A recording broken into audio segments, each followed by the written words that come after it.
जाल की, वो जाल जो किसी को भी मौत की नींद सुला दें।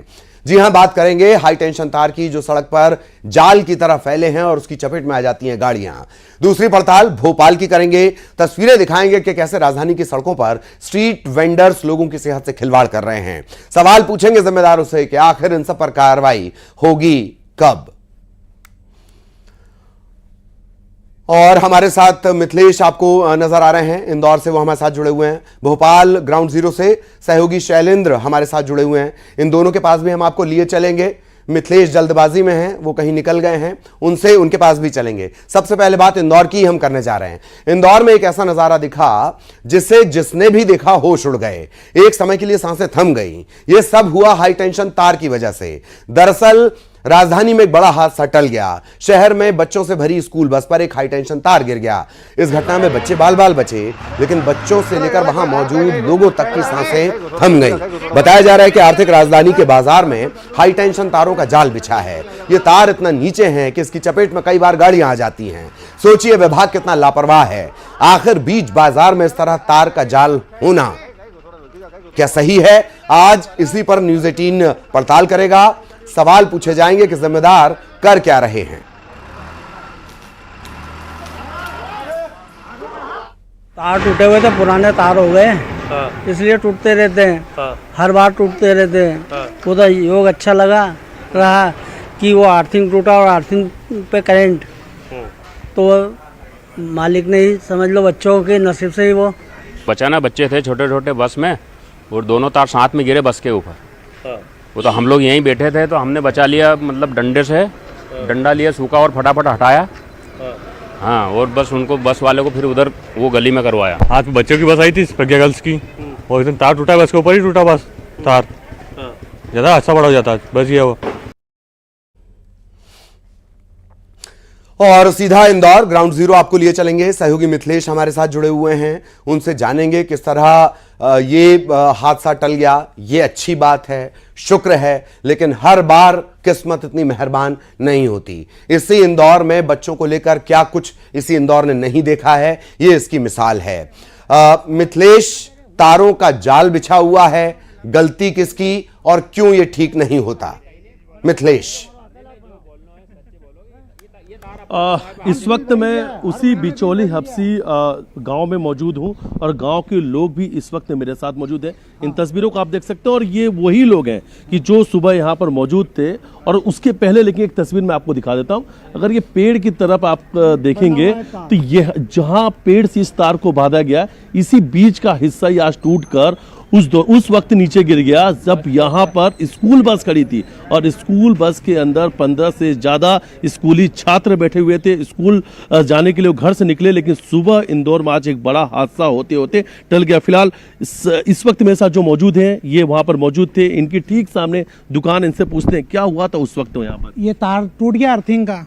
सुबह सुबह यहाँ बस जैसे ही आई, स्पार्क हुआ और ये तार टूट गए बस के ऊपर। कितनी बड़ी लापरवाही है ये। लापरवाही तो है, ये बहुत समय बहुत पुराने तार है। ये तार बदलाओ, बहुत पुराने। कई बार आप लोगों ने शिकायत की, कोई सुनता नहीं है। शिकायत की ना, पर बस वो ऐसे ही जुगाड़ कर जाते हैं, सांदा जोड़ा कर जाते हैं बस। इससे पहले भी कभी यहाँ पे कोई तार? हाँ, साल में 4 बार टूटा है। इसी साल में 23 में टूटा 2-3 बार, और अभी ये आज ये इसमें टूटा है आज। मतलब बरसात इधर हुई शुरू की, हवा तेज चली और कनेक्शन लूज हो जाता है। अगर आज जब बच्चे यहाँ पे बैठे थे, आप लोग भी यहाँ पे थे, आप वो तस्वीर में आप भी नजर आते, एक लकड़ी से आप तार हटा रहे थे। उस वक्त हादसा बड़ा हो जाता अगर वो अगर बच्चे की गाड़ी चपेट में आ सकती थी। आ सकती थी वो तो। ये तो 1 सेकंड नहीं छोड़ता है ना करंट तो। आप खुद ही बच गए, आप लोग यहीं बैठे हुए? हाँ, नहीं, हमको कुछ नहीं हुआ। लकड़ी लाया मैं दुकान से दौड़ के, और वो तार इधर उधर करा, बस से भी हटाया। फिर बस वाले को उधर गली में, बस भैया उधर कर गाड़ी।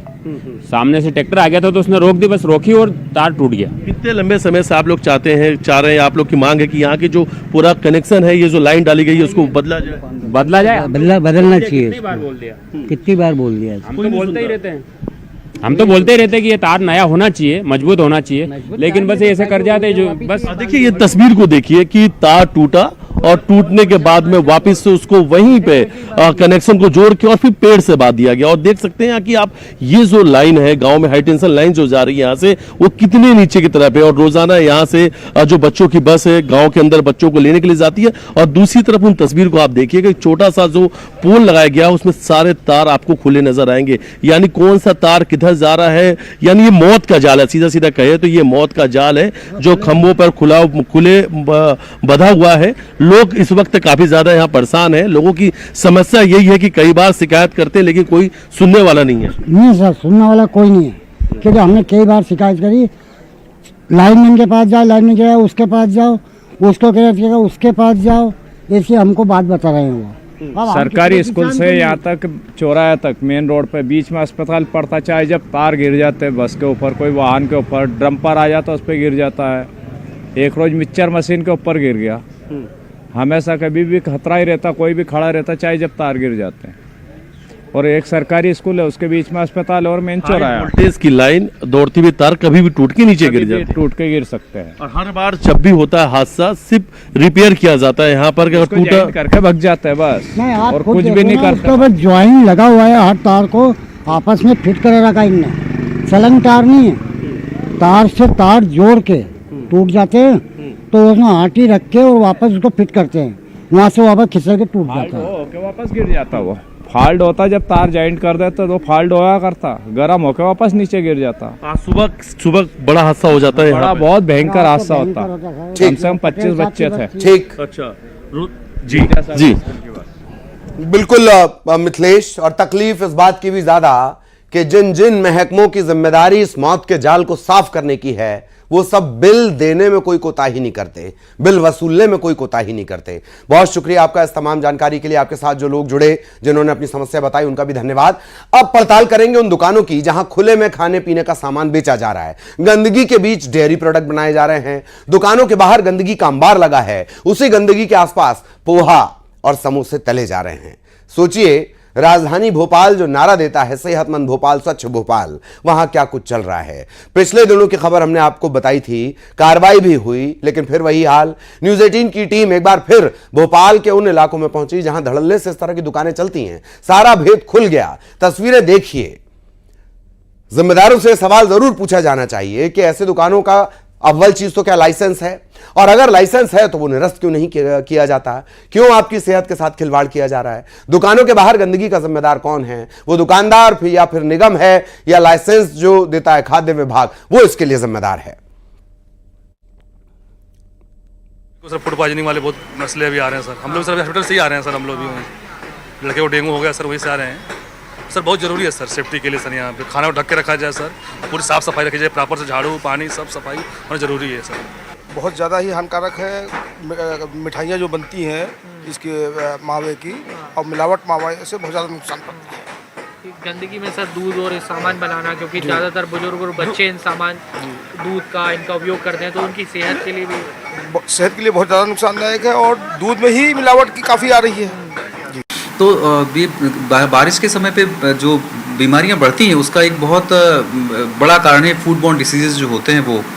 तो ये हमें निर्देश भी हैं और ये हमारा काम भी है असल में कि हम जितने भी ऐसे ठेले हैं या रेस्टोरेंट्स हैं, होटल्स हैं जहाँ पे समोसे कचौड़ी पोहा जैसी चीज़ें जो खुले में रख कर बेची जाती हैं, ऐसे सभी खाने की पीने की चीज़ों को हम ढकवाएं, ऐसी व्यवस्थाएं उनको करें।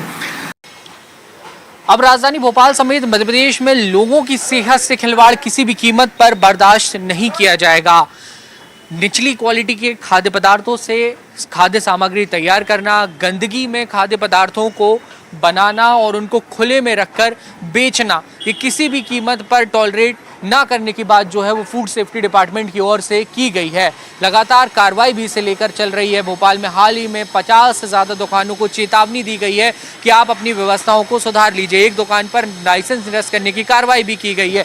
6 नंबर हॉकर्स कॉर्नर पर मैं इस वक्त मौजूद हूँ। यहाँ पर भी बीते दिनों में कार्रवाई हुई है। कई दुकानों को सील किया गया था, लाइसेंस को निरस्त किया गया था, केस भी दर्ज कराए गए थे और उसके बाद कुछ हद तक तो यहाँ पर साफ सफाई की तस्वीर बदली है। लेकिन अभी भी कई ऐसी जगह हैं जहाँ पर जो गंदगी है वो बदबदा रही है और खुले में जो खाद्य सामग्री वितरण होता है उसमें धूल बैठती है, मक्खी मच्छर और अन्य जो जीवाणु हैं वो वहाँ पर पहुँचते हैं और वो कहीं ना कहीं खाने को दूषित करने का काम करते हैं। तो इस तरीके की चीज़ें ना हो, इसको लेकर आने वाले समय में भी कार्रवाई होगी। और जब हम यहाँ पर लोगों से और अब सीधे ग्राउंड जीरो आपको लिए चलेंगे, भोपाल आपको लिए चलेंगे, जहां सहयोगी शैलेंद्र इस वक्त हमारे साथ जुड़े हुए हैं।